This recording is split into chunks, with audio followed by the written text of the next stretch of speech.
Bueno, bienvenidos entonces al curso de Estructuras 1. Aquí está enumerado el equipo docente que en este momento compone la asignatura, los docentes encargados del dictado de este curso. Yo soy Juan José Fontana, acá está conmigo Jesús Arguiñarena, más conocido por el Vasco, y en los salones de arriba están Daniel, Marina y Juan Ignacio. Esos son los que yo sé que están por allí. Bueno, al resto de los docentes los irán conociendo en las sucesivas clases teóricas que vamos a ir teniendo y también en los grupos prácticos. Bueno, algunas generalidades del curso para ir arrancando. Es un curso que pertenece al área tecnológica, está planteado en el plan de estudios vigente de 2015, en el segundo año de la carrera, y exige como conocimientos previos tener aprobada la asignatura o la unidad curricular integrada que pertenece al primer año de la carrera de arquitectura. Está organizada semestralmente, significa que se dicta a lo largo de un semestre y hacemos, desde que inició este nuevo plan, un dictado de un curso reglamentado todos los semestres. Como es un curso reglamentado, tiene un régimen de aprobación. No alcanza solo con que ustedes vengan a clase. Ustedes tienen que demostrar que, además de venir a clase, hacen un aprovechamiento apropiado del curso. Entonces, por un lado, vamos a estar controlando la asistencia. Seguramente no a las clases teóricas, porque son demasiados para hacer ese control, pero sí vamos a hacer ese control en las clases prácticas. Y ustedes tienen que haber asistido, para poder aprobar el curso, al menos al 85% de las clases dictadas. Si hay alguna clase que no pueden venir por algún motivo justificado, nos traen ese justificativo y se les cuenta como media falta. Bueno, y la otra exigencia para aprobar el curso es rendir dos parciales y demostrar que han adquirido los conocimientos que nosotros pretendemos que ustedes adquieran a lo largo del curso. 2 pruebas parciales de carácter teórico-práctico. En la parte teórica les vamos a hacer algunas preguntas de corte teórico, en donde ustedes van a tener que explicar algunos conceptos que les vamos a dar en el curso sin consultar material. Y luego va a haber una parte práctica. Ustedes van a tener que desarrollar ejercicios de carácter práctico y ahí sí van a poder consultar tablas, fichas, ejercicios resueltos y todo el material que ustedes quieran. ¿De acuerdo?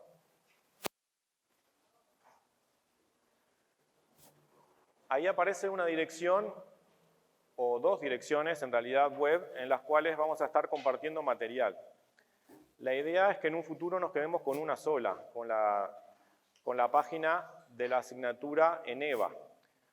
Pero todavía no tenemos adecuadamente armada esa página, entonces de momento seguimos usando fundamentalmente la página que está en la web de la facultad, que aparece allí arriba, FADU-EDUUY, Estructuras 1.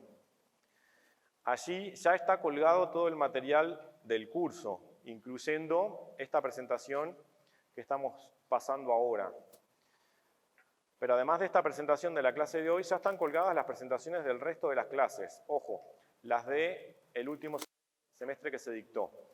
Entonces, a medida que el curso avance, esas clases se van a ir sustituyendo eventualmente por versiones nuevas que puedan aparecer este año, ¿se entiende?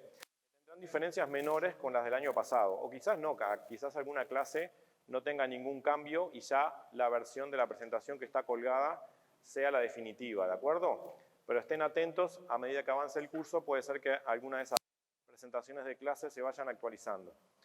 Y también van a encontrar allí el programa de la asignatura, donde ustedes pueden leer los objetivos, los contenidos, la metodología, la forma de evaluación, la bibliografía que está pensada para el curso, y tienen también un calendario con las distintas clases que se pueden descargar, y tienen también el repartido de ejercicios que vamos a utilizar durante el curso, y también vamos a ir, bueno, las fichas teóricas de apoyo al curso, y va a aparecer a lo largo del curso otros materiales de apoyo, ¿sí? Bueno, asignatura que tiene 12 créditos. Así está definida en el plan de estudios. Saben ustedes lo que significa un crédito. Un crédito, por las dudas, significa una determinada cantidad de horas que ustedes tienen que dedicarle a esta asignatura para poder aprender apropiadamente los contenidos que nosotros dictamos. En particular, un crédito significa, 15 horas de dedicación. Entonces, como es una asignatura de 12 créditos, 12 por 15 nos da 180 horas. O sea que ustedes deberían dedicarle a esta asignatura 180 horas a lo largo del semestre, ¿sí? Esas 180 horas incluyen las horas de clase. Esas 180 horas están divididas en horas presenciales en clase y en horas que ustedes tienen que dedicarle a la asignatura fuera del aula. Haciendo ejercicios, estudiando teórico, etc. ¿De acuerdo? Bueno, la presencialidad de este curso es del 66%. Significa que de esas 180 horas, nosotros estimamos que 2/3 ocurren en el aula y 1/3 ocurren fuera del aula. Entonces, tenemos 120 horas de horas aula y otras 60 horas que ustedes deberían dedicar a la asignatura fuera del aula. Las 120 horas aula, a su vez, las dividimos en horas de práctico y horas de teórico. 50% y 50%. Tenemos entonces 60 horas de teórico y 60 horas de práctico. Aquí le estamos planteando la bibliografía de apoyo que vamos a estar usando para el curso, que básicamente está compuesta por fichas que antes pertenecían a los cursos de Estabilidad 1 y Estabilidad 2. Estabilidad 1 y Estabilidad 2 son asignaturas del plan anterior, del plan 2002 y del plan 1952. Estructuras 1 es una asignatura del plan 2015 y tiene contenidos que antes se dictaban en Estabilidad 1 y en Estabilidad 2. Entonces, de momento tenemos fichas que pertenecían a esos cursos que nos sirven de apoyo. Estamos trabajando en fichas propias de curso, pero todavía no están disponibles. Este año vamos a estar trabajando fuertemente en el desarrollo de herramientas de apoyo al curso, entre ellas las fichas. Vamos a estar desarrollando fichas propias del curso de Estructuras 1, pero de momento, lamentablemente, no están disponibles, así que nos vamos a apoyar en estas fichas de estos cursos que pertenecen al plan anterior. Y también tenemos aquí una lista de libros que ustedes pueden consultar para ampliar los temas que vemos en el curso. Yo les recomendaría que en una primera instancia ustedes lean las presentaciones de clase, que asistan a las clases, que escuchen las presentaciones de las clases, que las descarguen, que relean las presentaciones de clase, luego que lean esos mismos temas en las fichas y si quieren ampliar información recurran a libros. Bueno, estructuras. En el plan 2015 está planteada dentro del área tecnológica una asignatura que se llama estructuras y que está formada por varias unidades curriculares. Hay 2 unidades curriculares que son obligatorias, estructuras 1 y estructuras 2, y luego hay una serie de unidades curriculares optativas. De momento están planteadas estas 4 unidades curriculares optativas dentro de las estructuras. Con el tiempo pueden ir variando. De momento se han dictado estas 4 y en el corto plazo está planteado hacer revisiones de estas 4, pero esto eventualmente puede cambiar. El año que viene quizás aparezca alguna oferta diferente. De momento se han planteado una optativa de inicio, que es taller de estructuras experimentales, que se dictó hace 2 años, y 3 optativas libres, laboratorio de morfologías estructurales y profundización en el análisis estructural. Ambas son optativas libres que requerían tener aprobada Estructuras 1, o sea, pedían esta asignatura Estructuras 1 como previa. Ambas se dictaron el año pasado, en el segundo semestre, por primera vez, y está planteado que se repita el dictado de ambas también en el segundo semestre de este año. Y luego tenemos Proyecto Avanzado de Estructuras, que es una optativa del final de la carrera que pide como previa, como conocimiento previo, haber aprobado estructuras 2.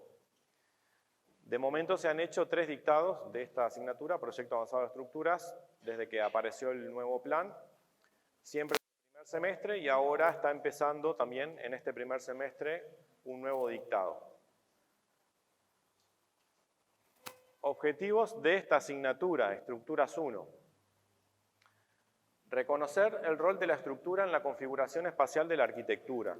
En realidad este es un objetivo que es común, diría, a todas las unidades curriculares que componen las estructuras, tanto las optativas como las obligatorias.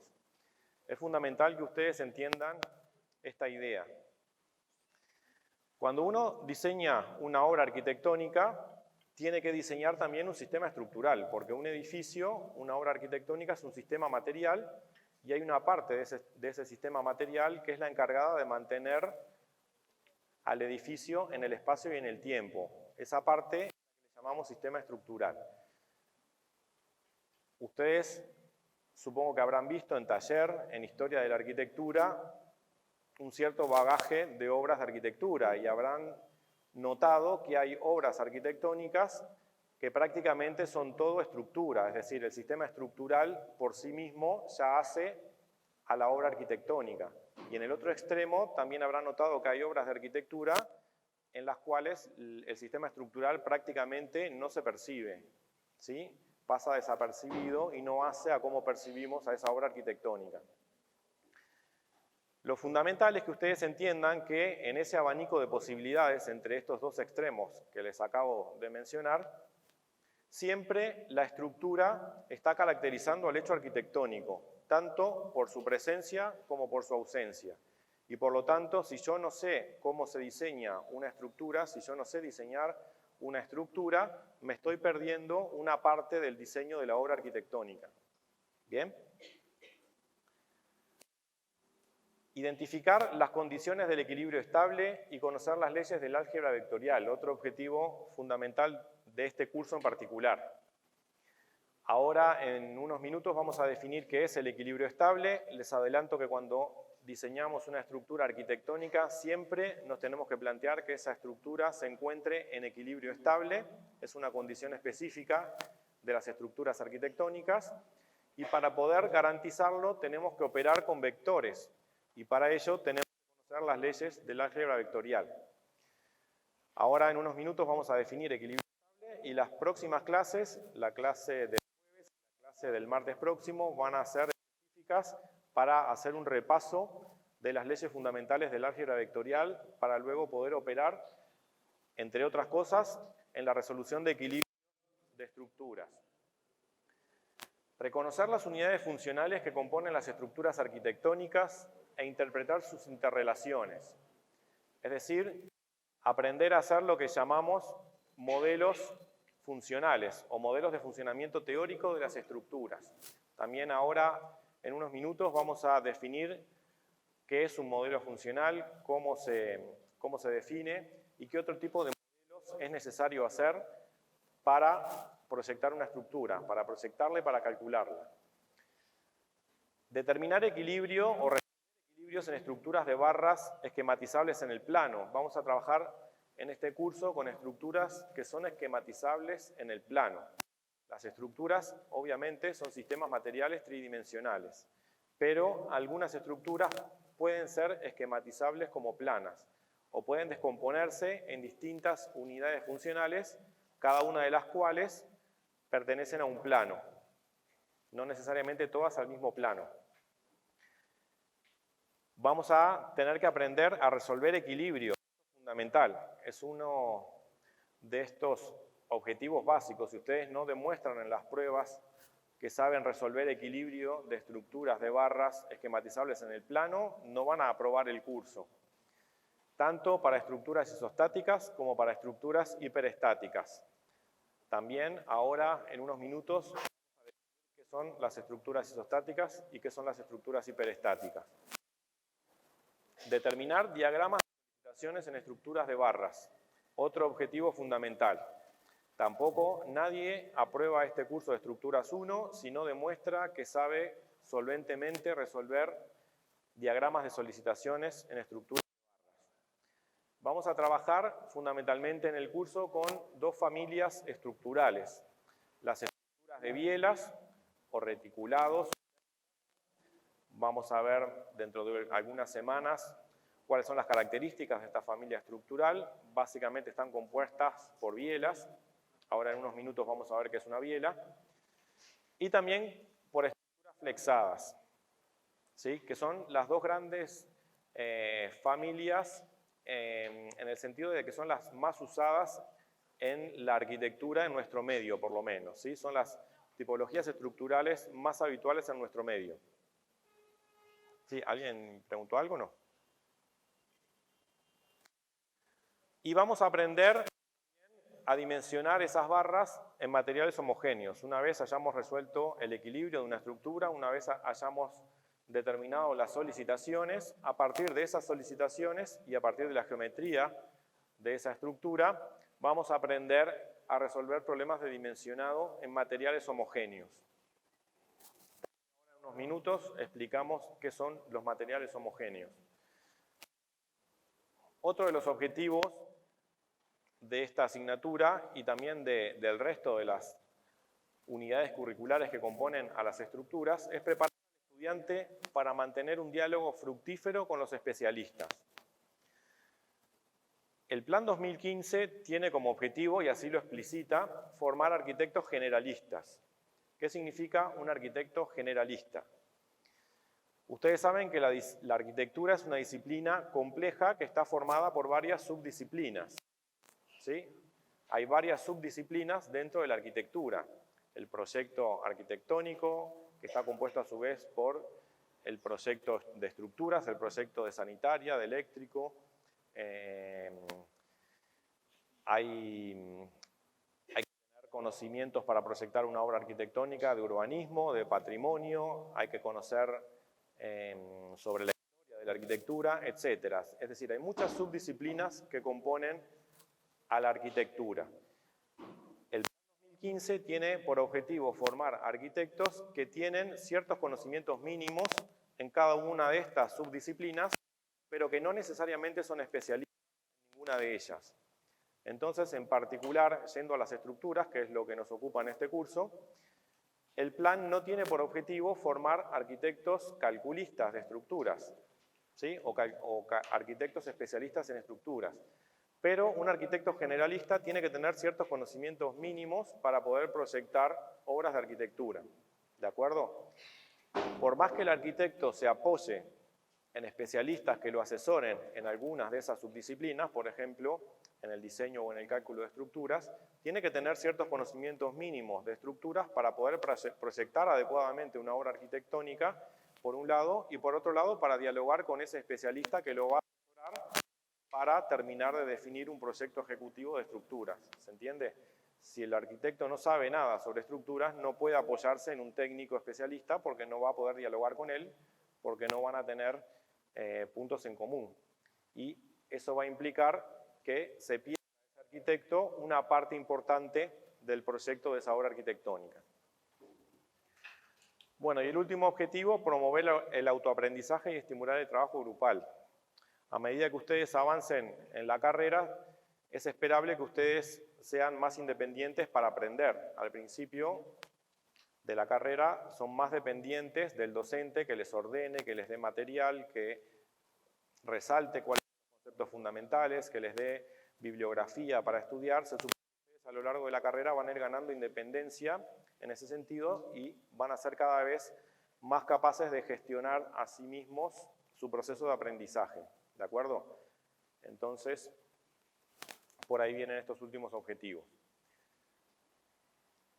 Bueno, ¿alguna duda hasta aquí? Algunas definiciones previas básicas. Edificio. Es un cuerpo material complejo y estable con una estructura elaborada con productos fabricados in situ o en planta industrial unidas entre sí en condiciones técnicas y económicas dadas. Y la estructura es la organización material de ese edificio encargada de mantener, como decía hace un ratito, la configuración geométrica de ese edificio en el tiempo y en el espacio. Es el sustento material necesario para lograr que la construcción sea estable. Equilibrio estático. Un objeto o una estructura también es un objeto, pero bueno, aquí está planteado genéricamente, un objeto se encuentra en equilibrio o en equilibrio estático cuando todas sus partes se mantienen a igual distancia de un marco de referencia. Es decir, cuando la sumatoria de todas las fuerzas y de todos los momentos que actúan sobre ese objeto resulta igual a 0. Sumatoria de fuerzas igual a 0, sumatoria de momentos igual a 0. Vamos a explicar un poquito mejor este concepto. Aquí tenemos en esta imagen el esquema de dos objetos que están en equilibrio estable. A la izquierda tenemos una cuerda que está amarrada arriba a un punto de anclaje y que en su extremo inferior tiene colgado un objeto que pesa 1000 kilogramos. El peso sabemos que es una fuerza que es vertical, sentido hacia abajo. Esa cuerda recibe en un extremo esa fuerza, que es la resultante del peso del objeto, que es vertical hacia abajo y está sujeta arriba en un punto de amarre. La cuerda, que es flexible, se alinea con la dirección de esa carga, del peso de 1000 kilogramos, y adopta una posición vertical. Y siempre y cuando la cuerda no se rompa y siempre y cuando el punto de amarre resista el esfuerzo, esa cuerda está en equilibrio estático. ¿Se entiende? Tenemos esa cuerda en equilibrio. Si sumamos las fuerzas que actúan sobre esa cuerda, ¿qué tenemos? Tenemos el peso del objeto abajo, 1000 kilogramos hacia abajo, y la reacción equilibrante en el punto de amarre, igual y contraria, 1000 kilogramos hacia arriba. Ambas fuerzas están alineadas, tienen una misma línea soporte, una misma línea de acción o recta de soporte. ¿Cuánto suman esas dos fuerzas? 0, porque son iguales y contrarias, el objeto está en equilibrio. ¿Se entiende? A la derecha tenemos otro ejemplo análogo, pero en este caso la fuerza que hay aplicada sobre la cuerda es el esfuerzo físico que ejercen dos personas tirando de ella, de cada uno de sus dos extremos. Una tira hacia la izquierda, otra tira hacia la derecha. Suponiendo que el esfuerzo que ambas personas hacen sea igual y contrario, esa cuerda momentáneamente está en equilibrio estático. ¿Se entiende? Obviamente que si una persona tira con mayor intensidad que otra, se va a perder el equilibrio, pero pensemos que el esfuerzo de ambas personas es igual y contrario, el esfuerzo es horizontal, la cuerda adopta la posición horizontal y se encuentra en esa situación en equilibrio estático. ¿Bien? Bueno, veamos ahora otros ejemplos. ¿Qué pasa si la sumatoria de fuerzas sobre un objeto resulta distinta de 0? ¿O qué pasa si la sumatoria de momentos es distinta de 0? No sé si todos recuerdan lo que es un momento. Ahora lo repasamos. Veamos estos dos ejemplos de la fila de arriba. Tenemos 4 ejemplos. Vamos a ver los dos de arriba. En el de la izquierda aparece un objeto, una caja, por ejemplo, y hay dos personas que están empujando a esa caja. Se apoyan en la caja y empujan. El efecto físico de esas dos personas empujando, podemos modelizarlo como dos fuerzas, como dos vectores. Habrá entonces sobre esa caja una fuerza total que será la suma de las fuerzas que ejercen las dos personas. Despreciando el movimiento que tiene esa caja con el suelo, ¿qué creen que le va a ocurrir a esa caja a esa fuerza total? Se va a desplazar, ¿de acuerdo? Entonces, si la sumatoria de fuerzas sobre un objeto es distinta de 0, el resultado es que el cuerpo o el objeto se desplaza. Lo mismo ocurre en la imagen de arriba a la derecha. En este caso, tenemos la misma caja, tenemos una cuerda atada a esa caja, y de esa cuerda salen dos puntas y hay dos personas tirando de cada una una de esas dos puntas. Nuevamente, la acción física de esas personas tirando de la caja a través de esas cuerdas la vamos a modelizar como dos fuerzas. Aquí abajo aparece un esquemita en el cual aparece la caja en planta y aparecen dos vectores, F1 y F2, que representan el esfuerzo de esas dos personas tirando. El resultado va a ser que esa caja o ese objeto se va a desplazar. ¿En qué dirección creen que se va a producir ese desplazamiento? ¿En la dirección de F1, en la de F2 o en otra dirección? Es decir, en la dirección de alguna de las dos cuerdas a través de las cuales las personas tiran. No, seguramente se va a desplazar en otra dirección distinta, intermedia entre ambas. ¿De acuerdo? Tendremos que aprender entonces a modelizar estas dos fuerzas, F1 y F2, que representan el esfuerzo físico de las personas, y a sumarlas. Una vez que sepamos sumarlas, vamos a saber cuál es la resultante total de la fuerza sobre ese objeto, y vamos a ver que el resultado es que ese objeto se desplaza según la dirección de esa fuerza, de la resultante total.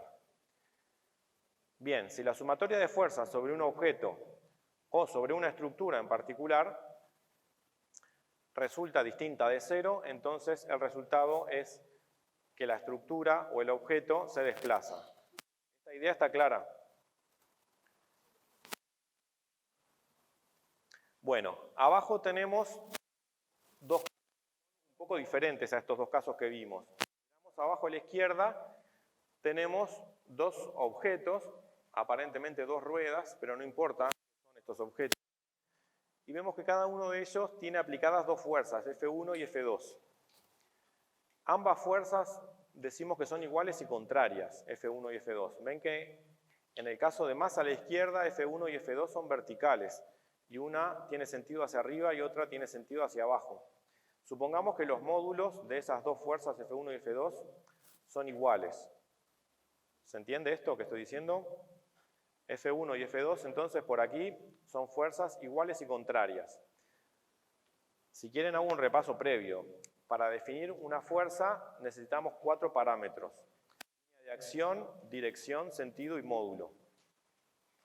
¿Está claro esto? Para definir una fuerza tengo que definir la dirección de esa fuerza, vertical, horizontal o inclinada a 30 grados o inclinada al ángulo que sea. La línea de acción de esa fuerza, la dirección, si es vertical, el sentido, si es vertical, los sentidos posibles son hacia arriba y hacia abajo, si es horizontal, hacia la izquierda, y el módulo o intensidad. ¿De acuerdo? En estos objetos de la izquierda tenemos aplicadas dos fuerzas que son iguales y contrarias, porque tienen la misma dirección, el mismo módulo, pero sentidos contrarios. Entonces, si yo determino la sumatoria de fuerzas sobre cualquiera de estos dos objetos, ¿qué me da? ¿Qué me da F1 más F2? 0. Sí, la sumatoria de fuerzas es 0 porque estoy diciendo que ambas son iguales y contrarias. Difieren únicamente en que los sentidos son contrarios. Tienen la misma dirección y el mismo módulo, y sentidos contrarios. La sumatoria de fuerzas es 0. Pero ¿qué diferencia tienen con los casos anteriores que estábamos viendo? Por ejemplo, con la cuerda amarrada de un punto y que sujetaba un objeto en su extremo inferior, que también estaba sometido a dos fuerzas iguales y contrarias. Sí.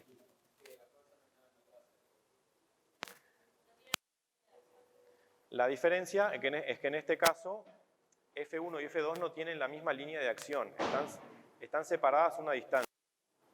¿Se entiende? Entonces, intuitivamente, ¿creen ustedes que este objeto sobre el cual se aplican estas dos fuerzas está quieto o se mueve? ¿Les parece que este objeto sometido a estas dos fuerzas está quieto o se mueve? Se mueve. ¿Qué tipo de movimiento? ¿Está quieto? ¿Qué tipo de movimiento les parece que ocurre en este objeto? Sí, posee momento no, está sometido a la acción externa de un momento. El resultado es que el objeto gira, exactamente. Prueben ustedes, tomen un cuaderno, una calculadora, un lápiz y apliquen con dos dedos dos fuerzas iguales y contrarias separadas a una determinada distancia y van a ver que el resultado es que el objeto gira. No se desplaza porque la sumatoria de fuerzas es 0, pero gira porque la sumatoria de momentos no es 0. Momento es fuerza por distancia. La definición de momento es una fuerza aplicada a una determinada distancia, o fuerza por distancia. Entonces, aplicado sobre cualquiera de estos dos objetos que vemos abajo a la izquierda es el módulo de F1 o de F2, cualquiera de los dos porque son iguales, las fuerzas son iguales y contrarias, el módulo de cualquiera de ellas multiplicado por la distancia que hay entre las líneas de acción de ambas fuerzas, que le llamamos en este caso D, o sea F1 por D o F2 por D.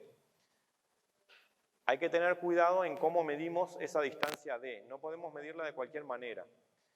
La distancia D de un punto a una fuerza o la distancia D entre dos rectas paralelas es la distancia más corta que podemos medir entre el punto y la fuerza o entre las dos, o entre el punto y la recta o entre las dos rectas soporte de las dos fuerzas, ¿se entiende?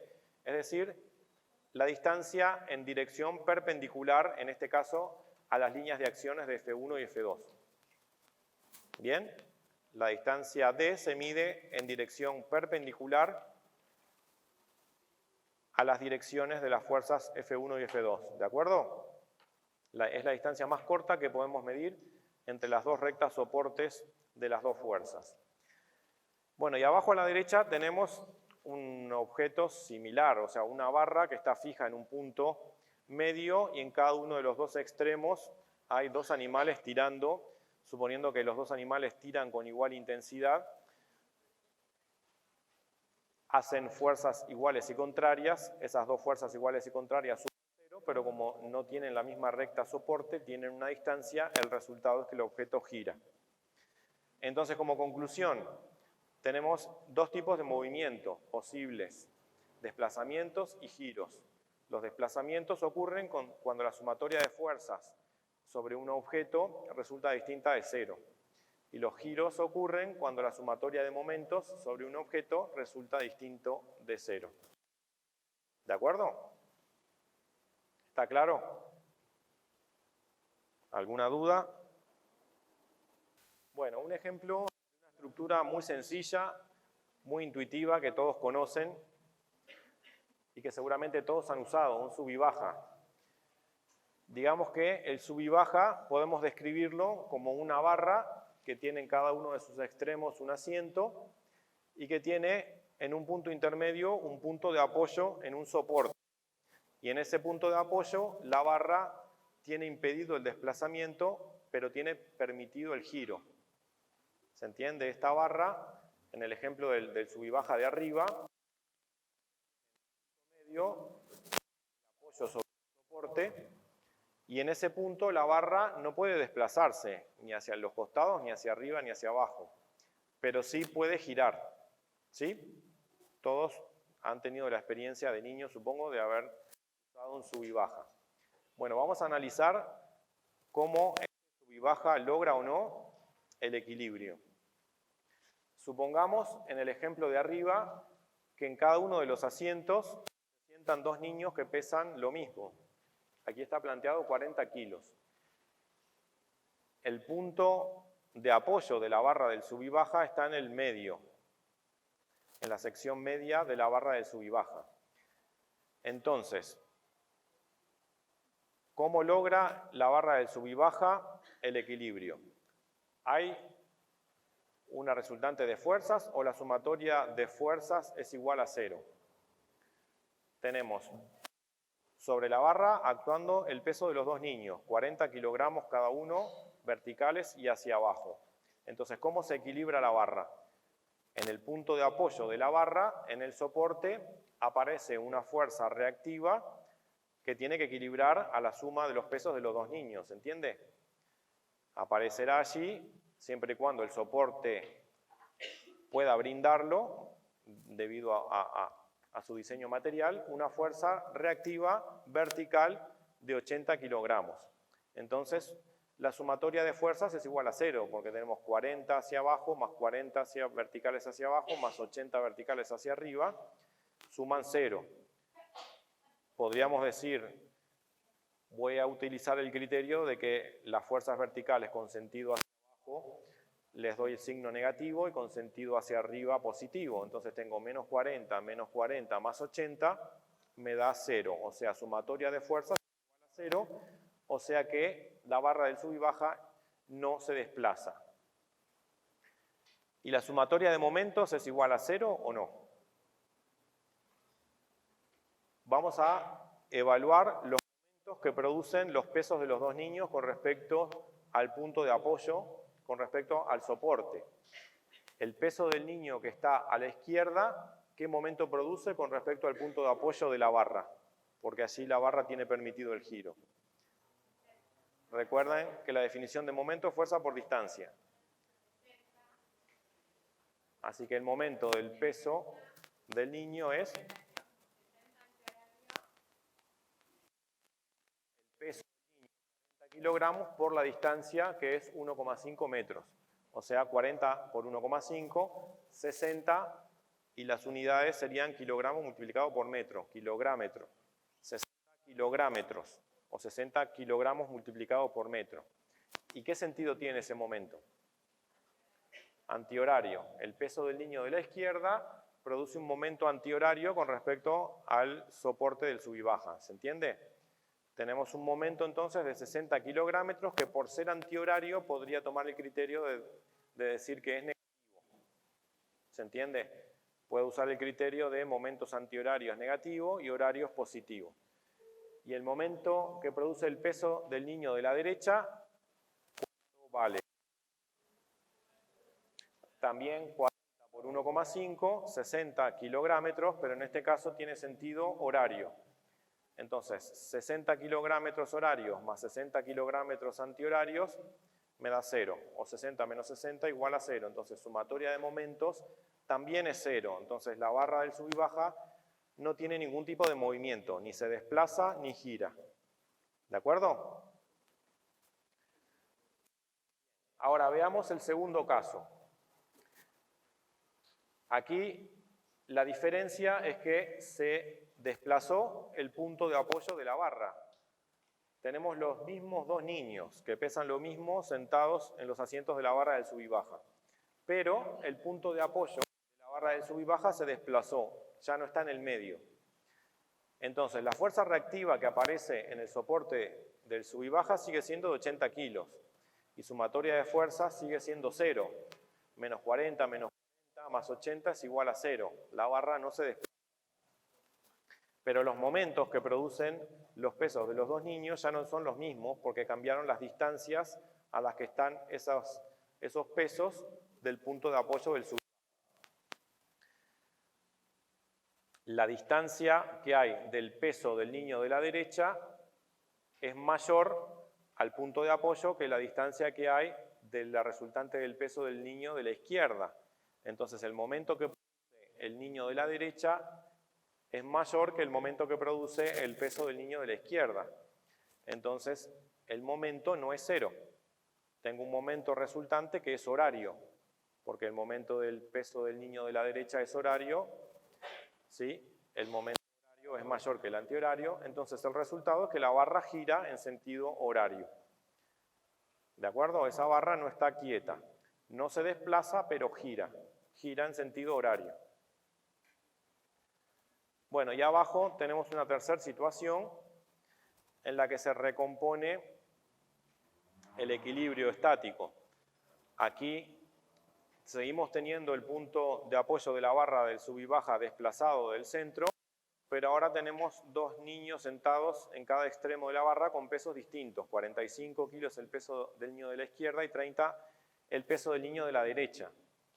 Están pensados estos valores para que la sumatoria de momentos sea 0. Entonces, la reacción que va a aparecer en el punto de apoyo del sub y baja, en este caso es 75 kilogramos. 45 más 30. Entonces, sumatoria de fuerzas verticales es 0. Menos 45 menos 30 más 75 es igual a 0. No hay desplazamientos. Y el momento que produce en este caso el peso del niño de la izquierda es 45 kilos por 1,2 metros. Y el momento que produce el peso del niño de la derecha es 30 por 1,8. metros. Tenemos valores de momento iguales y contrarios. Sumatoria de momentos también es 0. Por lo tanto, en esa situación, la barra del sub y baja no gira. ¿De acuerdo? Y mientras no se muevan los niños y ninguna mosca se pare sobre el sub y baja, la barra se mantiene en equilibrio estático. ¿Sí? Obviamente que es un equilibrio que en cualquier momento se puede romper, ¿verdad? Pero en esa situación, tal cual la estamos describiendo, se encuentra en equilibrio y no hay ni desplazamientos ni giros. ¿De acuerdo? ¿Se entendió este ejemplo sencillo? Vamos a tener que aplicar a continuación estos mismos criterios al diseño de estructuras, al estudio del equilibrio de estructuras. Por ahora estamos estudiando algunos objetos sencillos, intuitivos. Vamos luego a aplicar estas mismas ideas a estructuras. Bueno, cuando trabajemos con estructuras, había dicho que va a ser deseable, vamos a tener que garantizar siempre que trabajemos con estructuras que se encuentren en equilibrio estable. Vamos a ver qué significa equilibrio estable. Una estructura se encuentra en equilibrio estable cuando se cumplen estas tres condiciones. Hay tres condiciones para garantizar el equilibrio estable. Si las tres se cumplen, podemos decir que el objeto o la estructura se encuentra en equilibrio estable. Esas tres condiciones son el equilibrio global, si globalmente el objeto o la estructura está en equilibrio, decimos que se cumple el equilibrio global. Equilibrio de las partes. Si todas las partes de esa estructura o de ese objeto están en equilibrio, se cumple el equilibrio de las partes. Y si la forma de esa estructura o de ese objeto es estable, decimos que se cumple la tercera condición, la estabilidad de la forma. Si se cumplen las tres, decimos que la estructura está en equilibrio estable. Ahora vemos un poquito más en profundidad cada una de estas tres condiciones. Bueno, la primera, equilibrio global. Todo el sistema o toda la estructura se mantiene quieta con respecto a un marco de referencia sin desplazamientos y sin giros, es decir, sin movimientos de ningún tipo. Ya vimos que para que no haya desplazamientos, la suma de fuerzas sobre el objeto, sobre la estructura, tiene que ser igual a 0. Y para que no haya giros, la sumatoria de momentos tiene que ser igual a 0. Entonces tenemos aquí planteadas dos ecuaciones. Si la sumatoria de fuerzas sobre nuestra estructura es igual a 0, es decir, la sumatoria de todas las fuerzas que actúan sobre nuestra estructura, tanto activas como reactivas, es igual a 0, la estructura no sufre desplazamientos. Y si la sumatoria de momentos es igual a 0, no sufre giros. Y si se cumplen ambas, puedo decir que no hay ningún tipo de movimiento y se cumple la condición de equilibrio global. ¿De acuerdo? ¿Alguna duda de esto? Bien, la condición de equilibrio global es necesaria para garantizar el equilibrio estable, pero no es suficiente. Y ojo que ustedes pueden confundir estos dos conceptos, equilibrio global con equilibrio estable, y en las pruebas teóricas a veces les preguntamos por el equilibrio estable y ustedes nos contestan sobre el equilibrio global. Es un error habitual. Presten atención. El equilibrio global es necesario, pero no suficiente para garantizar el equilibrio estable. Hay dos condiciones más. El equilibrio de las partes. Además de la estructura estar globalmente en equilibrio, cualquier parte de la estructura que yo analice también tiene que estar en equilibrio para que se cumpla el equilibrio de las partes. Por más que globalmente esté en equilibrio, si hay alguna parte que está desequilibrada, no hay equilibrio estable. Yo tengo que garantizar que cualquier parte de la estructura se encuentre en equilibrio. ¿Qué significa una parte de una estructura? Bueno, tal como lo digo, cualquier parte que se me ocurra extraer y analizar teóricamente de mi estructura tiene que estar en equilibrio. Esa parte puede ser una barra de una estructura, ¿sí? O media estructura. Se me ocurre teóricamente cortar y separar mi estructura en dos grandes partes, ¿no? Y estudiar los esfuerzos que están aplicados sobre cada una de esas dos mitades de la estructura. Bueno, tengo que llegar a la conclusión de que cada una de esas dos mitades se encuentra en equilibrio también, además de que hay equilibrio global. O cualquier barra, o cualquier rodaja de barra, o cualquier molécula que yo extraiga de cualquier parte de mi estructura, si yo teóricamente la extraigo y analizo todos los esfuerzos que esa parte recibe trabajando en esa estructura, esa molécula, esa rebanada, esa barra, yo tengo que llegar a la conclusión de que están en equilibrio. Si eso ocurre, garantizo el equilibrio de las partes, que es la segunda condición. ¿De acuerdo? Y la tercera condición es la estabilidad de la forma. Cualquier sistema material sometido a la acción de fuerza inevitablemente va a sufrir deformaciones. Es inevitable que se deforme. Sobre una barra, por ejemplo, yo aplico un sistema de fuerzas en equilibrio y por más que esté en equilibrio, al estar sometido a ese sistema de fuerzas, inevitablemente se va a deformar. Mucho o poco, no lo sé, pero inevitablemente va a sufrir deformaciones. Las podré percibir, esas deformaciones, o podrán ser imperceptibles al ojo, pero inevitablemente todo sistema material sometido a la acción de fuerzas sufre deformaciones. Bien, lo que tenemos que garantizar es que las deformaciones que sufra nuestra estructura sean únicas, previsibles y controladas. Es inevitable que nuestra estructura se deforme, pero tenemos que garantizar que las deformaciones sean únicas, que sean previsibles y que estén controladas, es decir, que no superen ciertos límites. Luego vamos a ver criterios para establecer esos límites. ¿Cuánto yo puedo dejar que una estructura se deforme? ¿Sí? ¿Cuándo considero que una deformación es grande o no? ¿Está controlada y cuándo no? ¿Cuándo supera o no límites que son admisibles? Eso ya es cuestión de fijar criterios, que obviamente les vamos a transmitir criterios que están fijados en normas, no los inventamos nosotros. Pero más allá de los valores concretos que tienen esos límites, importa que entiendan que inevitablemente van a haber deformaciones en las estructuras, la cuestión es controlarlos, controlar esas deformaciones. ¿Y por qué motivos? También importa que ustedes entiendan por qué es necesario controlar las deformaciones en una estructura. ¿Por qué las deformaciones, si son pequeñas, son tolerables, pero más allá de ciertos límites no son admisibles en una estructura? Bueno, por tres motivos. Aquí aparecen mencionados abajo, en azul. Por motivos de integridad física, de apariencia y de confort. ¿Qué significa esto? Hace un ratito decía que la estructura es el soporte material del edificio, es el sistema material que se encarga de mantener al edificio en el espacio y en el tiempo, ¿verdad? El resto de los componentes materiales del edificio se apoyan en la estructura, se soportan en la estructura.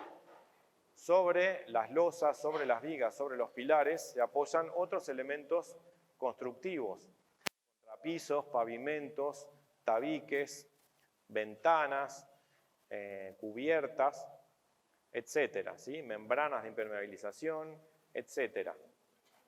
Si la estructura se deforma excesivamente, por más que no llegue a colapsar, por más que la estructura no se rompa, no colapse, puede pasar que la estructura se deforme excesivamente y arrastre a esos otros elementos constructivos y produzca en esos elementos constructivos, fisuraciones en los tabiques, deformaciones excesivas en cubiertas que provoquen problemas en el desagüe de esa cubierta o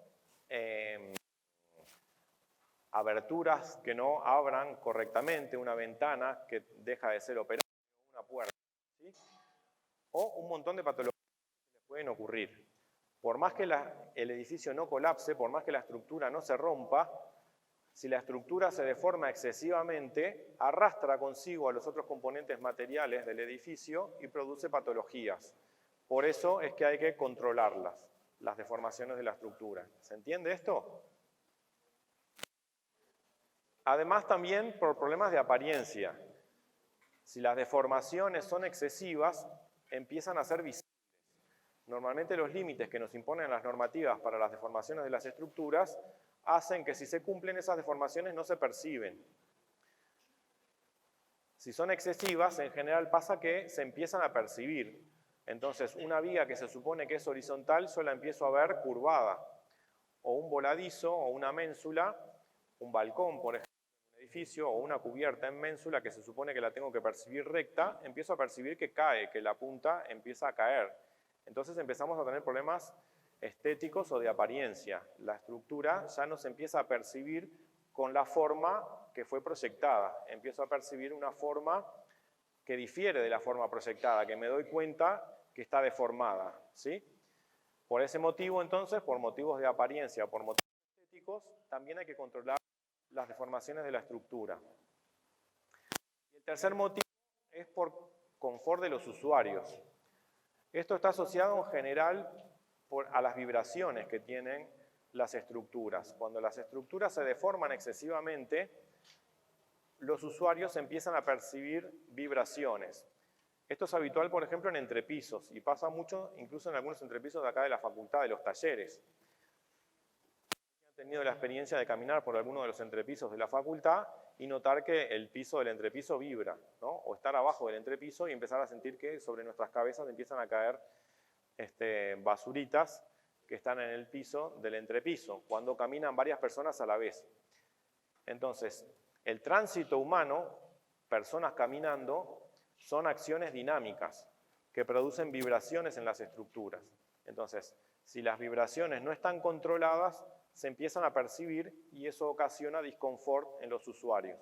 Y ese también es otro motivo para controlar las deformaciones. Si las deformaciones están controladas, las vibraciones también están controladas y dejan de ser perceptibles y de este modo no ocasionamos problemas de disconfort en los usuarios. ¿Se entiende?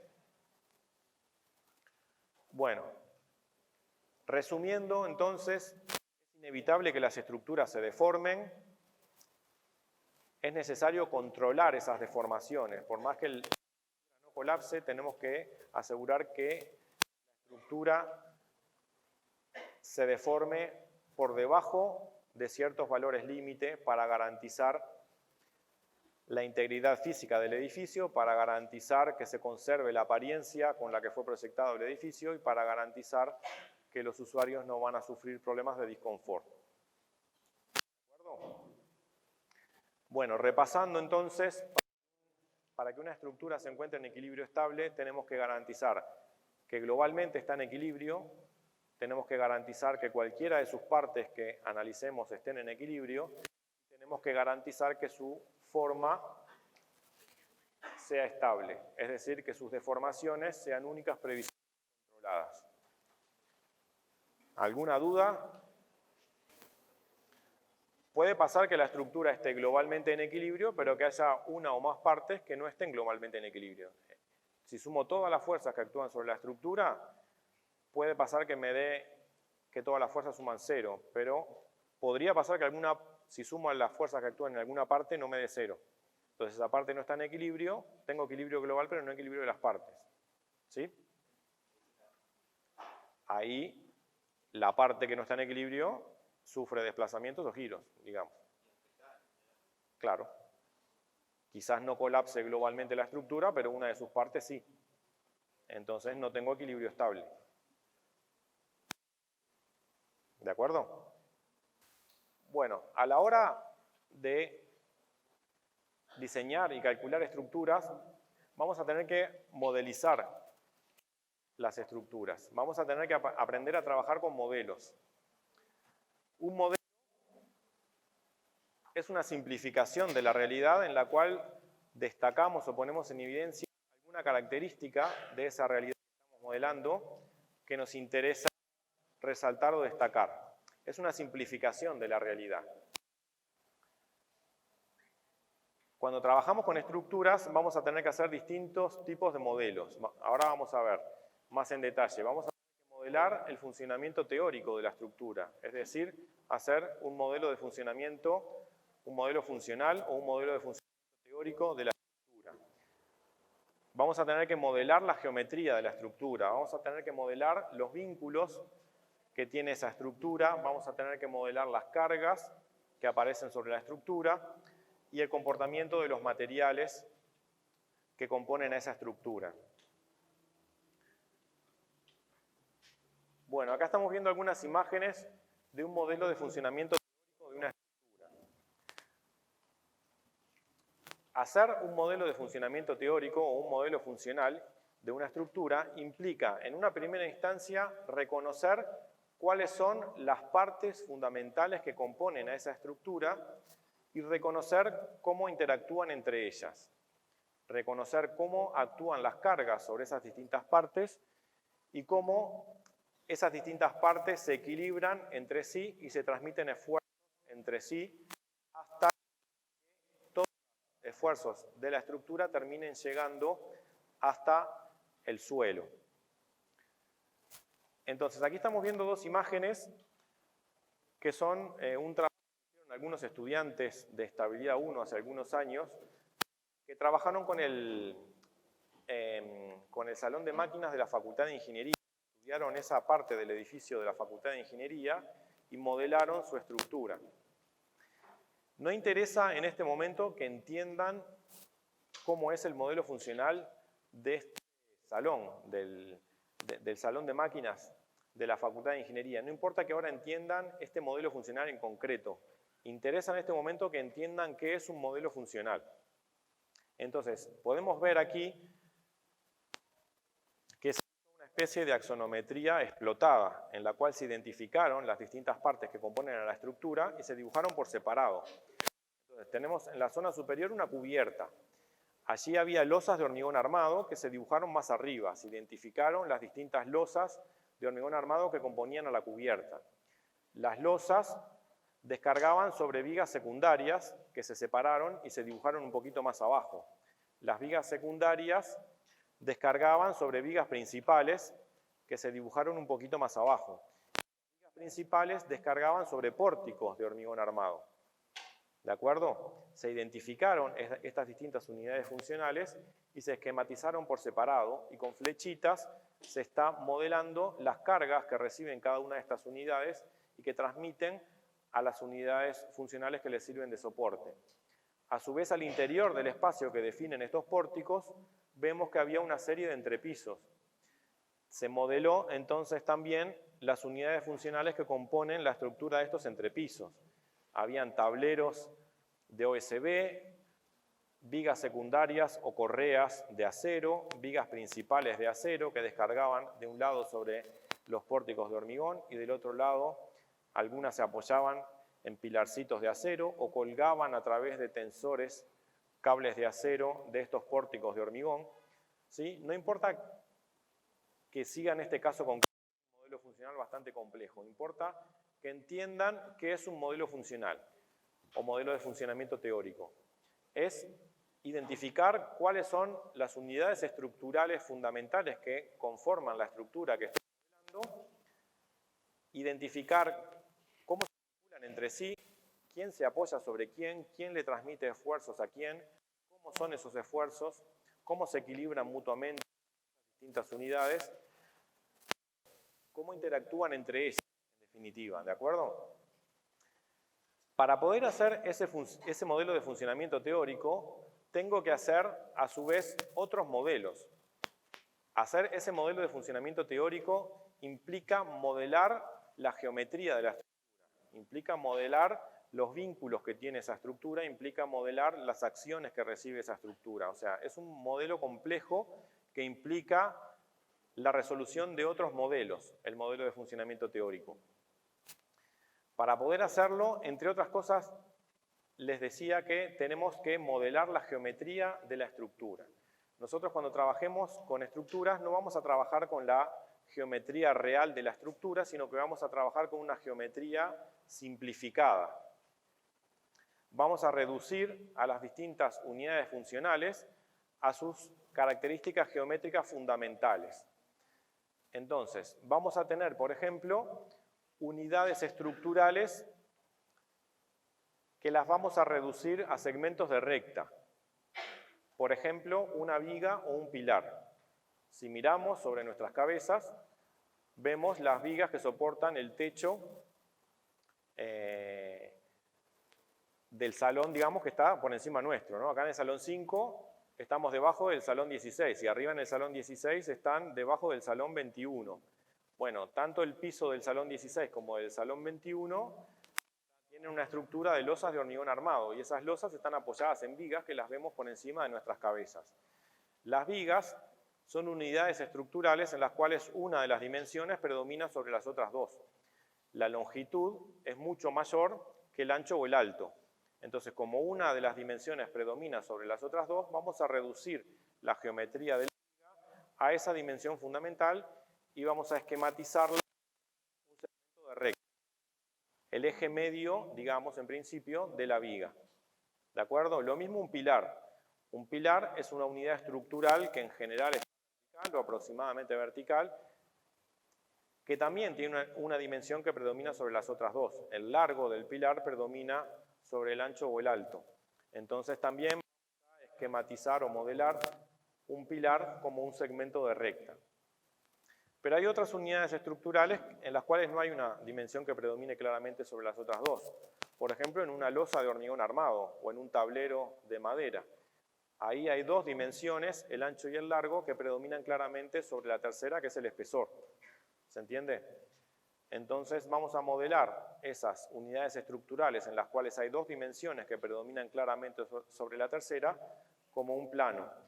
El plano medio de esa losa o el plano medio de ese tablero.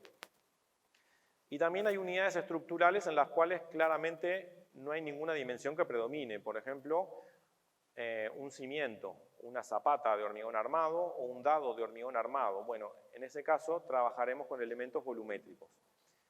Tendremos entonces elementos lineales, superficiales y volumétricos. A los elementos lineales los vamos a modelar a través de segmentos de recta, a los elementos superficiales a través de superficies, los planos medios de esos elementos estructurales, y a los volumétricos a través de volúmenes. ¿De acuerdo? Vamos a considerar entonces la materia que compone a las estructuras concentradas en su fibra o en su plano medio cuando se trate de elementos lineales y superficiales. ¿Bien? Vamos a tener que modelar también las acciones que aparecen sobre las estructuras. A ver, pensemos por un momento cuáles son las acciones físicas que tiene que soportar una estructura arquitectónica. Para empezar, sobre una estructura arquitectónica hay siempre peso propio, porque la estructura es un sistema material que tiene un determinado peso. Entonces, cualquier estructura, para empezar, tiene que soportarse a sí misma, su peso propio. ¿Se entiende? También tiene que soportar el peso de los otros componentes constructivos del edificio. Eso es lo que le llamamos normalmente cargas muertas. ¿Sí? Las cargas muertas sobre una estructura es el peso de todos los otros elementos constructivos que componen al edificio. Su peso propio más las cargas muertas suman lo que llamamos carga permanente, porque está siempre actuando sobre la estructura. ¿Se entiende esto? Las cargas permanentes que van a estar actuando a lo largo de toda la vida útil de la estructura son su peso propio y el peso de todos los elementos constructivos que componen al edificio, que no se van a mover, que van a estar siempre sobre el edificio. Tenemos entonces cargas permanentes que van a actuar a lo largo de toda la vida útil de la estructura. Pero tenemos también otras cargas que van a estar algún tiempo y van a haber momentos en que no estén. ¿Cuáles son esas cargas? ¿Qué se les ocurre? Personas y ¿qué? Programa, ¿qué significa? Bueno, a ver, traduzco lo que me está diciendo acá una compañera. Además de las cargas permanentes, de acuerdo al uso que tenga el edificio, también tenemos el peso de objetos o personas que aparezcan sobre el edificio, ¿no? Usuarios del edificio, por ejemplo, nosotros que estamos ahora sobre las losas o los contrapisos de este edificio, somos usuarios y tenemos peso. Y ahora en este momento estamos, pero dentro de un rato nos vamos. Entonces el peso de todos nosotros puede estar o puede no estar sobre la estructura. Y de acuerdo al uso que tenga el edificio, si es un estacionamiento, un aula, una vivienda, un depósito, habrán otros objetos materiales, muebles o automóviles o material que se acopie, que también tienen peso y que actúan sobre las estructuras y que pueden estar en un momento y en otros momentos pueden no estar. ¿De acuerdo? Creo que pasé en limpio todo lo que me dijiste. ¿Está bien? Bueno, Todo eso es lo que se llama sobrecargas.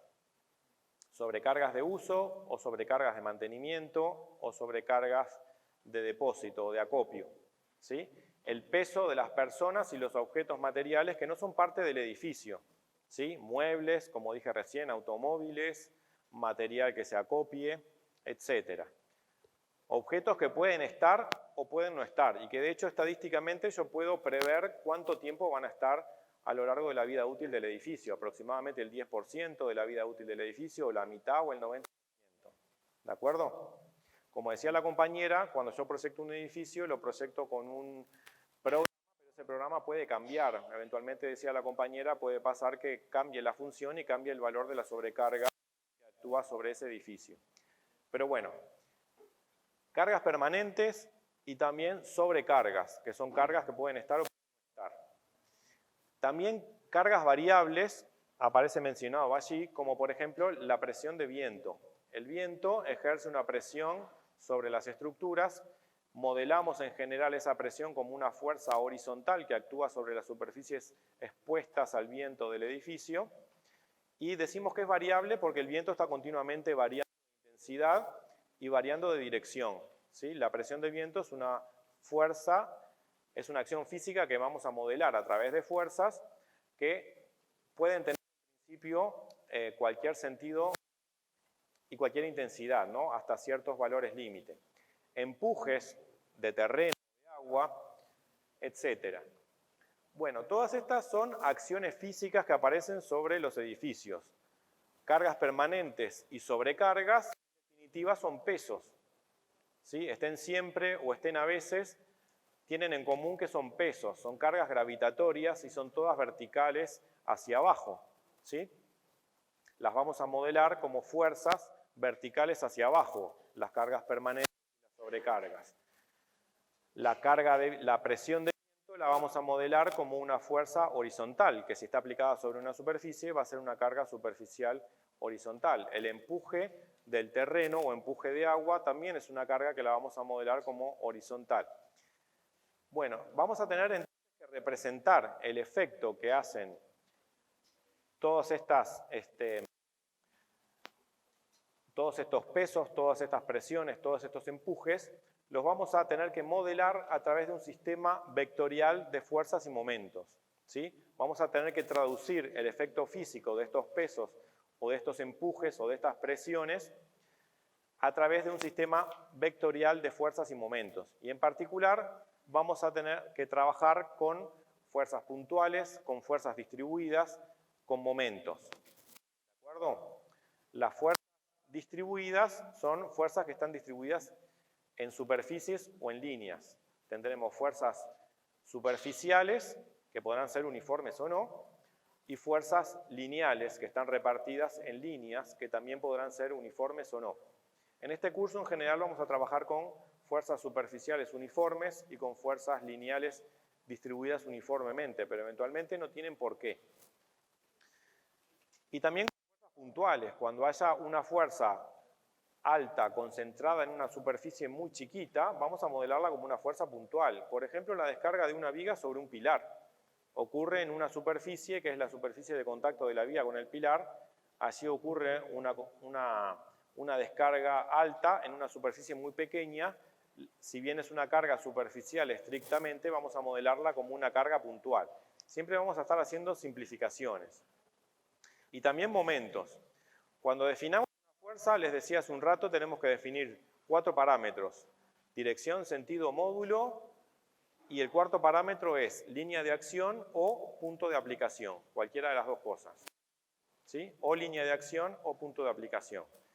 Si las cargas están distribuidas en una superficie, tendremos que definir cuál es la superficie, cuál es el plano sobre el cual se distribuye.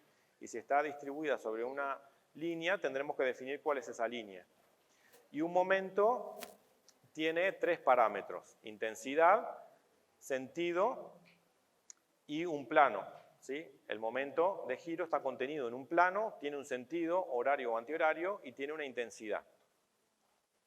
Bueno, y tendremos que modelar también el comportamiento del material que compone a las estructuras, cómo el material se comporta cuando sobre él aparecen esfuerzos. Vamos a considerar también de simplificada la composición de la materia y en particular vamos a considerar dos tipos o dos categorías de materiales. Por un lado, los materiales que vamos a denominar como homogéneos y por otro, los materiales heterogéneos. Materiales homogéneos son aquellos que cumplen con estas tres condiciones. Por un lado, que son homogéneos en sí mismos. ¿Qué significa que sean homogéneos? Que todas las partículas de ese material presentan las mismas propiedades, que son continuos y que son isótropos. Si se cumplen estas tres condiciones, yo los puedo modelar como homogéneos, continuos e isótropos, digo genéricamente que son materiales homogéneos. Homogéneo en sí mismo es que todas las partículas de ese material presentan las mismas propiedades. En particular, cuando no sean homogéneos, van a ser heterogéneos. ¿Sí? ¿Cuándo son heterogéneos? Cuando en el material encuentro partículas que tienen distintas propiedades. ¿Cuál es el material estructural heterogéneo más habitual? El hormigón armado, que está compuesto por hormigón y varillas de acero. Entonces hay partículas de hormigón y hay partículas de acero que tienen distintas propiedades. ¿Se entiende? Bien. Los materiales homogéneos, a su vez, en general son también continuos e isótropos, o pueden serlo, o puedo yo modelarlos de ese modo, aunque estrictamente no lo sean. Continuos significa que sus partículas llenan por completo el espacio, es decir, que no dejan huecos entre sí. Esta es una suposición teórica, en realidad no es así. Si yo pongo una lupa sobre cualquier material, voy a descubrir una red hasta el nivel molecular, ¿no? de átomos, moléculas, etcétera, que dejan huecos entre sí. Pero en la modelización que nosotros vamos a hacer, vamos a suponer que la materia no deja huecos entre las distintas partículas. E isótropos es la tercera condición. Un material es isótropo cuando presenta las mismas propiedades en todas las direcciones. Es decir, por ejemplo, su resistencia a la compresión. Yo lo comprimo en una dirección vertical, en una dirección horizontal o inclinada y presenta siempre las mismas propiedades. ¿Sí? En general se consideran como materiales homogéneos continuos e isótropos al acero y a la madera. El acero y en general todos los metales se adaptan bastante bien a este modelo de material homogéneo. La madera no tanto.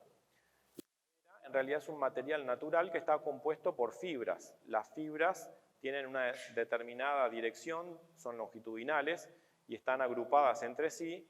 En particular la madera no es isótropa porque no presenta las mismas propiedades en la dirección de las fibras que en las direcciones perpendiculares u oblicuas a las fibras. ¿Se entiende? Si yo ensayo a la madera la compresión en la dirección de las fibras, por ejemplo, no encuentro las mismas propiedades que si la ensayo a la compresión perpendicular a las fibras. Se comporta diferente, no es isótropa. Pero teniendo ciertos cuidados, por ejemplo, que cuando yo diseñe un elemento longitudinal de madera, una viga o un pilar, yo haga coincidir la dirección del elemento viga o pilar con la dirección de las fibras, por ejemplo, teniendo ciertos cuidados, yo puedo modelar la madera como continua, isótropa y homogénea. Y ese cálculo que vamos a aprender a hacer de piezas de madera va a resultar válido, porque la realidad nos ha demostrado que es válido. ¿Se entiende? Es una simplificación, es una modelización de la realidad que es más compleja. Resumiendo entonces, vamos a modelar como homogéneos al acero y la madera y como heterogéneos al hormigón armado. Y en particular en este curso vamos a trabajar solamente con materiales homogéneos, con acero y con madera. En estructuras 2 ustedes van a trabajar con hormigón armado. En este curso de estructuras 1 vamos a dejar de lado el hormigón armado. Bueno, y vamos a tener que modelar también los vínculos de las estructuras. Los vínculos representan cómo se unen o enlazan entre sí las distintas partes que componen una estructura y a su vez también cómo se vincula nuestra estructura con el plano de sustentación. Vamos a tener vínculos externos y vínculos internos. Los vínculos externos de la estructura son aquellos a través de los cuales nuestra estructura se vincula con el plano de sustentación. Los vínculos internos son los vínculos que tienen entre sí las distintas unidades funcionales que la componen. Los vínculos se diseñan y se construyen para garantizar la ausencia de algún tipo de movimiento. Y se pueden agrupar de acuerdo a los movimientos que son efectivamente capaces de impedir, en 3 categorías, en vínculos simples, dobles y triples. Ahora vamos a ver qué significa, qué son los vínculos simples, los dobles y triples. ¿De acuerdo? ¿Se entendió esto? Se agrupan en categorías de acuerdo a los movimientos que son efectivamente capaces de impedir. Los vínculos simples son aquellos que son capaces de impedir un único tipo de movimiento. Y tenemos básicamente 2 grandes tipos de vínculo simple. Por un lado las bielas y los tensores, y por otro lado los apoyos deslizantes o carritos. Abajo tenemos 3 imágenes. Las 2 primeras son bielas y tensores, y la tercera, la de la derecha, abajo a la derecha, tenemos una imagen de una articulación deslizante o carrito. Bueno, ¿qué es una biela y un tensor? ¿Qué diferencia hay entre una biela y un tensor? ¿Y qué son? Bueno, son barras, las bielas y los tensores, que en sus extremos tienen articulaciones o vínculos dobles a través de los cuales se vinculan a otras unidades. ¿Se entiende esto?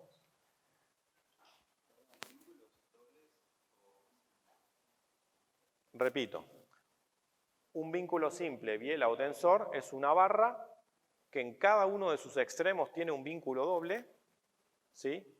Y a través de cada uno de esos 2 vínculos dobles que tiene en sus extremos, se vincula otros 2 elementos.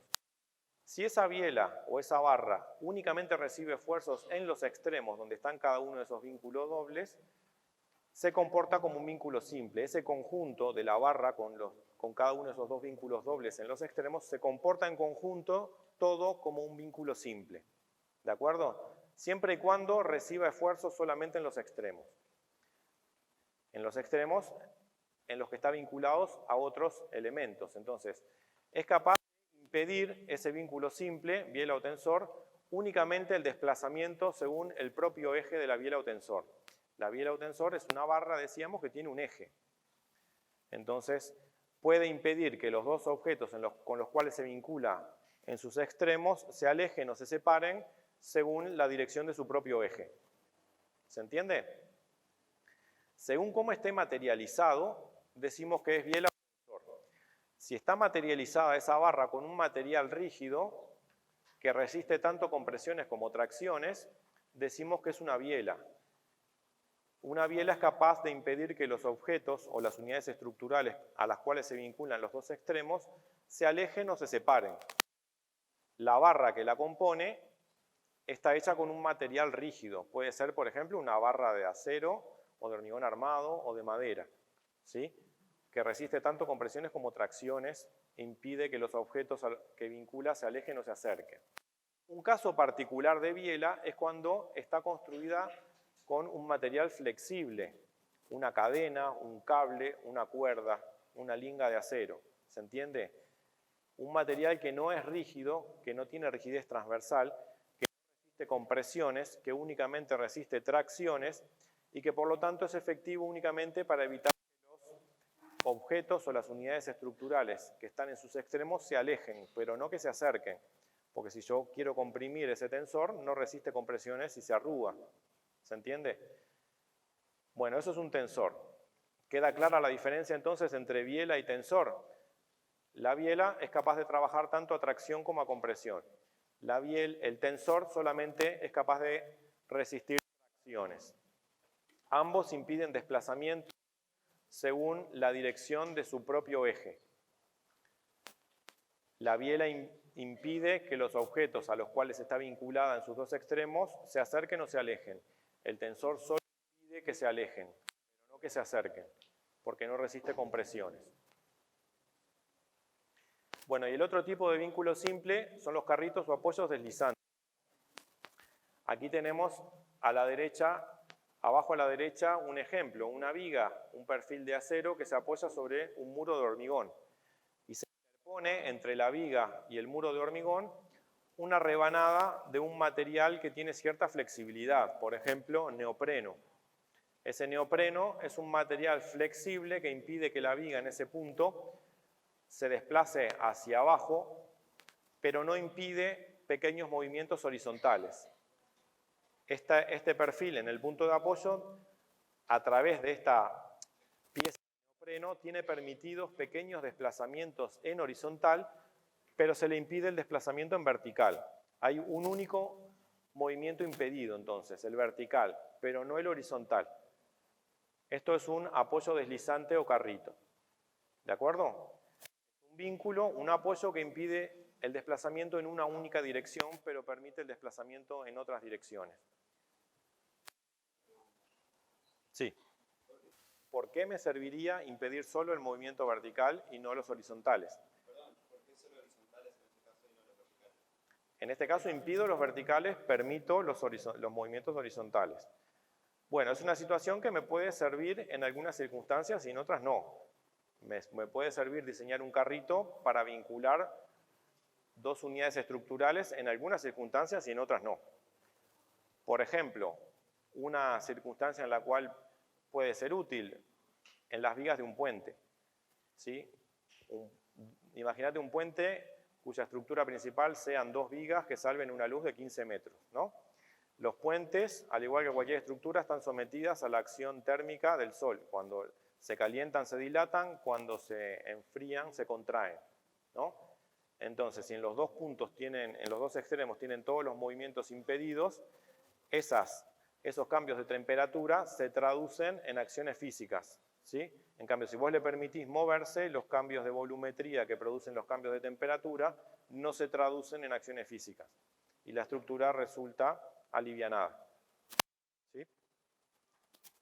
Por el mismo motivo, en algunos edificios que tienen grandes dimensiones se hacen juntas de dilatación para que los movimientos que tienen debido a los cambios de temperatura sean precisos y no se traduzcan acciones. Entonces, cuando tenemos juntas de dilatación, muchas veces los encuentros entre elementos se diseñan a través de este tipo de vínculos, de articulaciones deslizantes o carritos.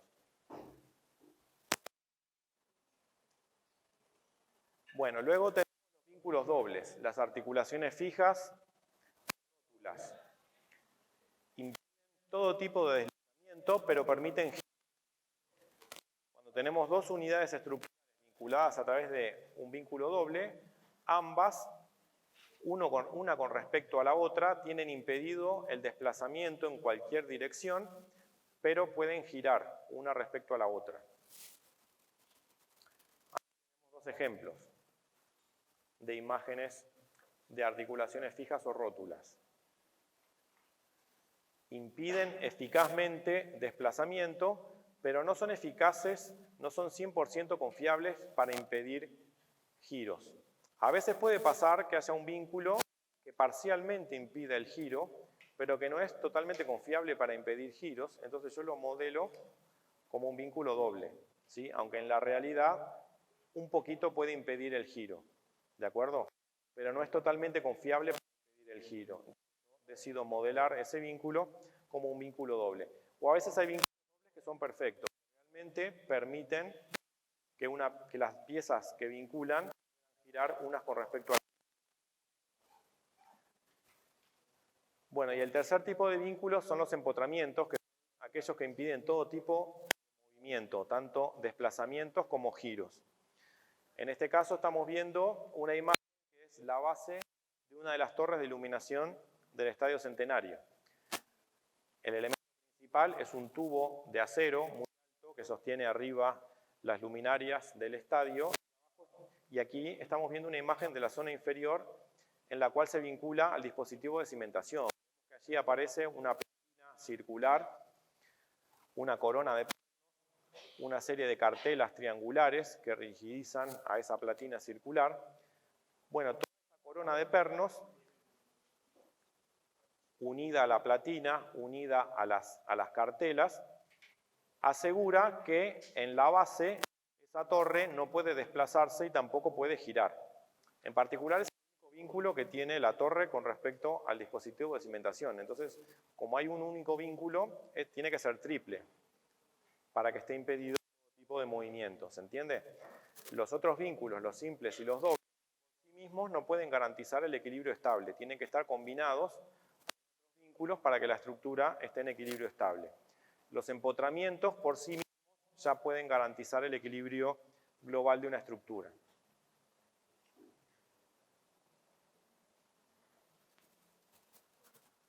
Nosotros en este curso dijimos que íbamos a trabajar con estructuras que son esquematizables en el plano. Recién estábamos viendo vínculos simples, dobles y triples en el espacio. Nosotros vamos a trabajar con vínculos dobles, simples y triples, pero planos, porque vamos a trabajar con estructuras esquematizables en el plano. Entonces, los vínculos simples van a impedir el desplazamiento según una única dirección en el plano. Tenemos una tabla en donde aparece una representación de la geometría de un vínculo simple. Vamos a tener que aprender esta nomenclatura para expresar un vínculo simple y también para reconocerlo cuando un modelo de una estructura ya hecho, por ejemplo, en un ejercicio de este curso. Van a haber vínculos que van a estar dibujados y tenemos que aprender a reconocer a través de ese dibujo qué me está transmitiendo, qué tipo de movimientos están allí impedidos o permitidos, de acuerdo al dibujo de ese vínculo. ¿Se entiende? Hay que empezar a aprender esa nomenclatura. Entonces, en la primera fila tenemos los vínculos simples. Aquí tenemos esquematizados 3 tipos de vínculos simples. 2 articulaciones deslizantes y una biela. Arriba tenemos 2 articulaciones deslizantes. Ven que hay una barra que se vincula al plano de sustentación a través de un triangulito, y ese triangulito o tiene rueditas en su unión con el plano con el plano de apoyo, o está separado, aparece un espacio libre entre el triangulito y el plano de deslizamiento. Ese espacio libre o esas rueditas me están queriendo decir que allí está permitido el desplazamiento. En las clases prácticas vamos a ir repasando todo esto y vamos a ir viendo cómo ustedes interpretan la nomenclatura de los vínculos. Y también en el esquema de los vínculos simples, abajo, el tercer dibujito esquematiza una biela. Ven que hay una barra y 2 circulitos. Todo eso significa que allí hay una biela. ¿De acuerdo? En la fila del medio tenemos representados los vínculos. Hay una barra que se vincula al plano de sustentación a través de un circulito, o a través de un circulito y un triángulo que está pegado al plano de sustentación. Así los vínculos dobles. La diferencia entre los triangulitos del vínculo simple o el doble es que en el doble está pegado al plano de sustentación y en el simple está separado o aparecen rueditas. ¿Sí? Y abajo tenemos esquematizado un vínculo triple. En ese caso, la barra ven que se introduce dentro del plano de sustento. Allí estamos indicando que ahí están impedidos todos los movimientos, tanto desplazamientos como giros. Bueno, en los prácticos vamos a seguir repasando esta nomenclatura de vínculos.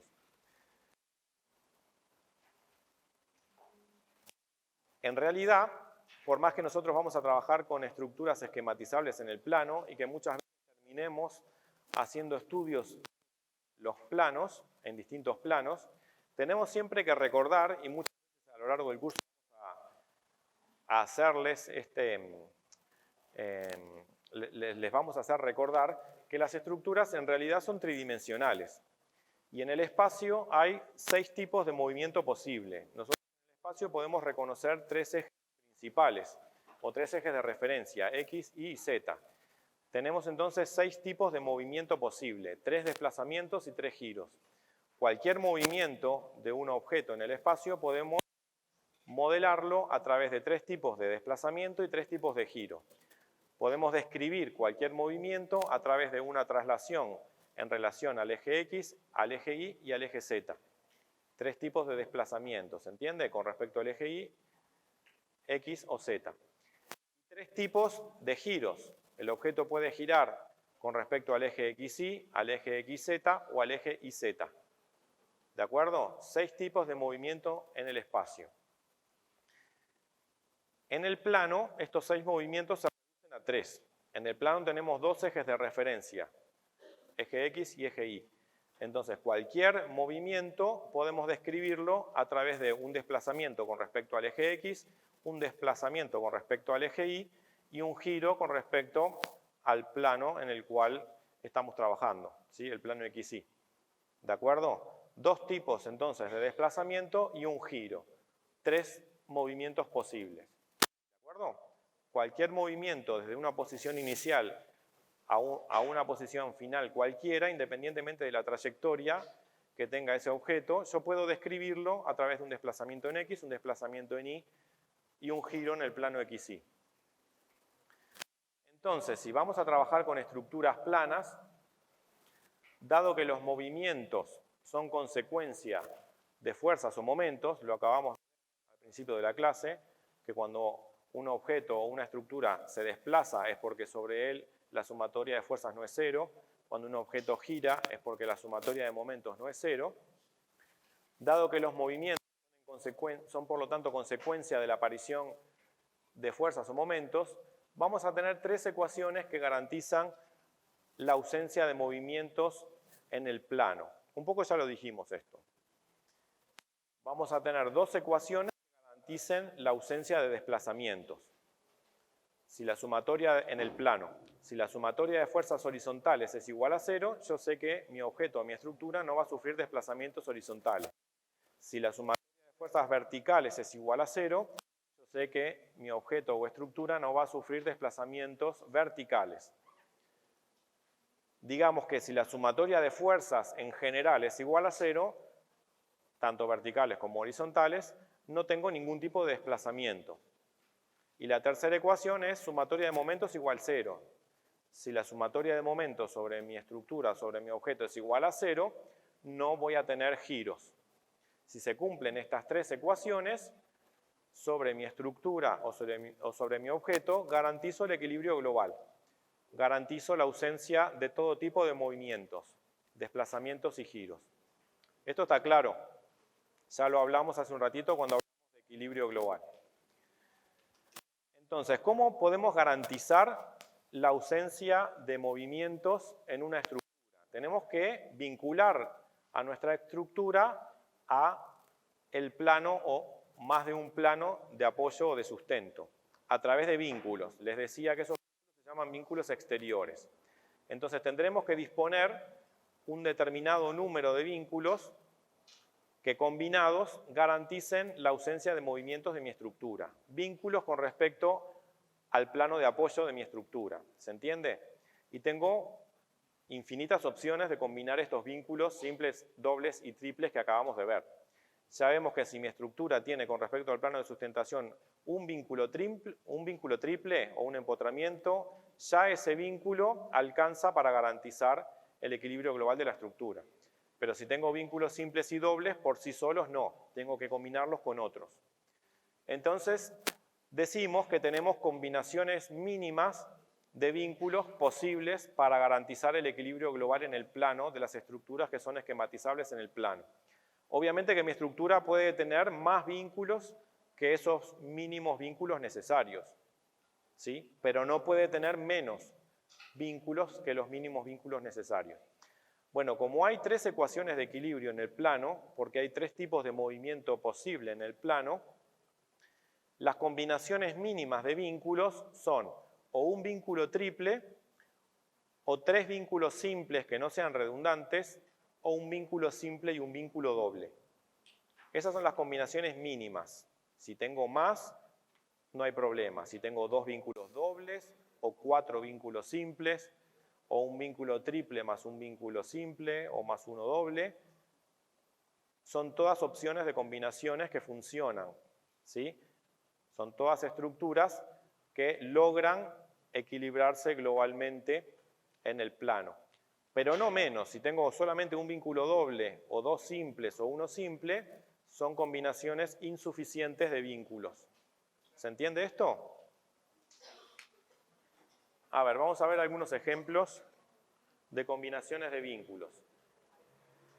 Arriba tengo combinaciones de vínculos simples. Tengo tres combinaciones posibles de vínculos simples, tres bielas. ven que están esquematizados en los tres ejemplos de arriba, combinaciones de tres bielas. En el primer caso, a la izquierda, vemos que las tres bielas concurren en un mismo punto. ¿Sí? Mi objeto se apoya sobre un plano de sustentación a través de tres bielas que concurren las tres en un mismo punto. Entonces, intuitivamente se dan cuenta que ese objeto puede girar con respecto al punto al cual concurren las tres bielas. Como las tres bielas concurren al mismo punto, son redundantes, ¿sí? No son una combinación apropiada. Tampoco si las tres bielas son paralelas. Si las tres bielas son paralelas entre sí, como en el segundo caso, es una combinación redundante de vínculos simples. Si en ese objeto aparecen alguna fuerza vertical, quizás pueda lograr el equilibrio porque las tres bielas son verticales e impiden las tres un movimiento vertical. Pero si aparece alguna fuerza horizontal sobre ese objeto, ninguna de las tres bielas puede impedir el movimiento horizontal. Entonces también es una combinación inadecuada de vínculos simples, es redundante. A la derecha, en el tercer ejemplo, en la línea de arriba, vemos una combinación de vínculos adecuada, no redundante, de vínculos simples, porque los tres, por un lado, no son paralelos entre sí, ni tampoco los tres concurren en un mismo punto. Entonces ahí sí tengo una estructura o un objeto que está adecuadamente vinculado al plano sustentante. Y en la fila de abajo tengo dos ejemplos de combinaciones de vínculo simple y vínculo doble. Entonces, el de la izquierda no es redundante y el de la derecha sí es redundante. El vínculo doble impide cualquier tipo de desplazamiento según direcciones que pasen por el vínculo doble. Entonces, si la dirección que impide el vínculo simple yo la prolongo y pasa por la articulación, es redundante con la articulación. En el caso de la derecha, ven que hay una biela horizontal. Si yo prolongo la biela, veo que pasa por la articulación. Entonces, impide un movimiento que ya impedía la articulación. Es redundante. Entonces, no es una combinación apropiada para garantizar el equilibrio global de una estructura plana. La de la izquierda sí, porque la dirección del movimiento que impide la biela no pasa por la articulación. Entonces, no es redundante. ¿De acuerdo? Seguimos viendo estas cuestiones en el práctico. A ver, voy a seguir. Nos quedan 5 minutitos. Sé que estamos sobre la hora. Quedan 5 minutitos para terminar la clase, ¿de acuerdo? Podemos clasificar las estructuras de acuerdo a su combinación de vínculos. A ver, hagan silencio. Si la estructura tiene una combinación de vínculos mínima para garantizar el equilibrio global, es decir, un vínculo triple o tres simples o uno doble más uno simple, que no sean redundantes, decimos que la estructura es isostática. Una estructura isostática significa una estructura que tiene una combinación de vínculos mínima para garantizar el equilibrio global. Si la combinación de vínculos está por debajo, si son menos que los mínimos necesarios para garantizar el equilibrio global, decimos que es una estructura hipostática. No son estructuras aptas para aplicar a la arquitectura, las estructuras hipostáticas. Y si tienen más vínculos que los mínimos necesarios para garantizar el equilibrio global, se trata de estructuras hiperestáticas. En este curso vamos a trabajar con estructuras isostáticas e hiperestáticas, estructuras que tienen combinaciones de vínculos apropiadas para estructuras arquitectónicas. Vamos a dejar de lado los mecanismos de las estructuras hipostáticas porque son estructuras que tienen movimientos, entonces no son estructuras arquitectónicas. ¿De acuerdo? Bueno, y para finalizar, simplemente quería mostrarles un ejemplo de una obra arquitectónica, comentarles rápidamente sobre su sistema estructural y cómo se puede modelizar, cómo podemos hacer un modelo funcional de esta obra que seguramente todos conocen, la Casa Farnsworth de Mies van der Rohe. Es una de esas obras arquitectónicas que les comentaba al principio de la clase, que prácticamente la estructura ya es la arquitectura. Si yo miro la casa, ¿qué veo? Veo vigas, veo pilares, veo losas de cerramiento, ¿no? De cubierta, de piso, y poco más. A eso le agrego cerramientos vidriados y mobiliario y ya tengo la obra arquitectónica. Aquí tenemos una imagen de la obra en construcción. Está terminada la estructura, faltan las losetas de hormigón y luego eso se recubre con cerramientos vidriados. Ya tengo la arquitectura. Bueno, acá tenemos una axonometría del sistema estructural de esta vivienda. Hay losetas de hormigón armado, unidireccionales, tanto en el plano de la cubierta como en el plano del piso, que se apoyan sobre vigas secundarias o correas que son perpendiculares a las fachadas largas, vigas principales sobre las fachadas largas que reciben a esas vigas secundarias, tanto en el plano de la cubierta como en el plano de piso, y pilares que reciben las descargas de las vigas principales, y a su vez esos pilares descargan sobre dispositivos de cimentación que se apoyan en el terreno. ¿Sí? Aquí estamos viendo una axonometría de un modelo de funcionamiento, un modelo funcional de una parte de esa estructura. Entonces vemos que se empieza a separar, se empiezan a reconocer esas distintas unidades estructurales y se dibujan por separado.